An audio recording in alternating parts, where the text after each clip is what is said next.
Assalamualaikum warahmatullahi wabarakatuh. Perkenalkan, nama saya Julia Rizky Hairunisa. Saya dari kelas 11 IPS 3. Pada video kali ini, saya akan menjelaskan dan memaparkan materi sejarah peminatan tentang periode kekuasaan bangsa Portugis dan Spanyol di Indonesia. Untuk lebih lengkapnya, silakan simak video saya berikut ini.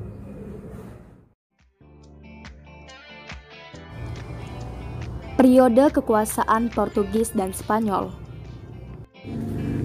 Latar belakang penjelajahan samudra, jatuhnya Konstantinopel ke tangan Turki mendorong bangsa Eropa, Portugis dan Spanyol mulai melakukan penjelajahan samudra untuk mencari sumber penghasilan rempah-rempah.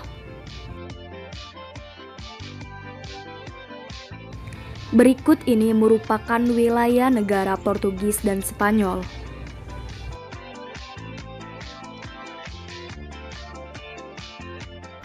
Awal mula kedatangan Portugis. Bartolomus Dias merupakan pemimpin penjelajahan samudra bangsa Portugis pada tahun 1487. Rute perjalanan Portugis pantai barat Afrika, Tanjung Harapan dan kembali lagi ke Portugis. Pada tahun 1497, Raja Portugis mengutus Vasco da Gama untuk memimpin penjelajahan samudra. Rombongan ini mengikuti rutenya Dias. Mereka berhasil membawa rempah-rempah, namun harus berhenti di Kalikut, India dan kembali lagi ke negara asal mereka, Portugis. Kedatangan Portugis di Indonesia. Keberhasilan Vasco da Gama dilanjutkan oleh Alfonso de Albuquerque yang berhasil menguasai Goa, India dan menjadikan markas besar Portugis. Pertama kali mendarat di Malaka pada tahun 1511 dan Maluku pada tahun 1512.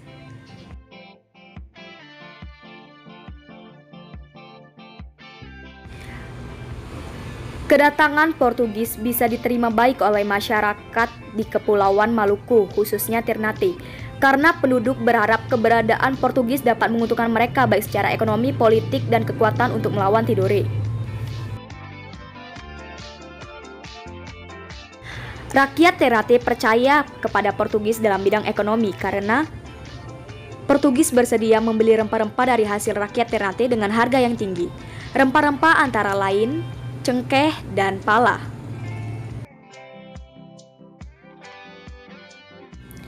Sedangkan dalam bidang politik, penguasa Ternate yaitu Sultan Harun menganggap bahwa keberadaan bangsa Portugis dapat dimanfaatkan oleh kerajaan Ternate untuk menambah kekuatan saat menyerang Tidore dan mengizinkan Portugis untuk mendirikan benteng serta melakukan monopoli perdagangan. Awal mula kedatangan Spanyol.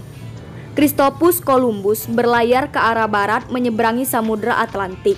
Pada tanggal 12 Oktober 1492, mereka berhasil mendarat di Kepulauan Bahama yang mereka kira India dan melanjutkan pelayaran ke Haiti kemudian kembali ke Spanyol.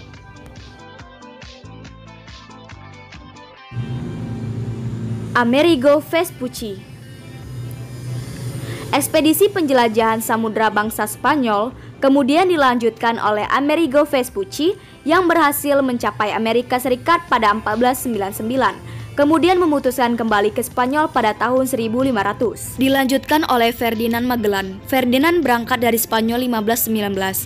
1521 mereka menyeberangi Samudra Pasifik dan berhasil tiba di Mahasiswa, Filipina. Namun saat di sana mereka terlibat pertentangan penduduk lokal yang mengakibatkan Ferdinand meninggal. Sebastian Elcano. Terbunuhnya Ferdinand tidak membuat Spanyol putus asa. Di bawah pimpinan Sebastian Elcano, Spanyol melanjutkan pelayaran ke arah selatan melewati Kepulauan Cagayan dan Mindanao sampai akhirnya mendarat di Kepulauan Maluku, tepatnya di Kerajaan Tidore. Kedatangan Spanyol di Indonesia. Kedatangan Spanyol diterima baik oleh Tidore karena Tidore menganggap bahwa Spanyol bisa menambah kekuatan dalam menyerang Ternate yang dibantu oleh Portugis. Terbentuklah persaingan kekuatan antara Portugis Ternate versus Spanyol Tidore.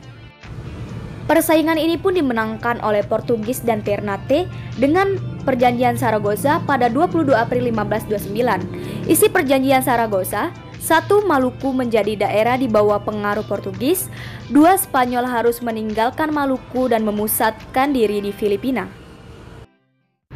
Sekian pembahasan tentang perjalanan bangsa Portugis dan Spanyol di Indonesia. Terima kasih atas perhatiannya. Wabillahi taufik wal hidayah. Wassalamualaikum warahmatullahi wabarakatuh.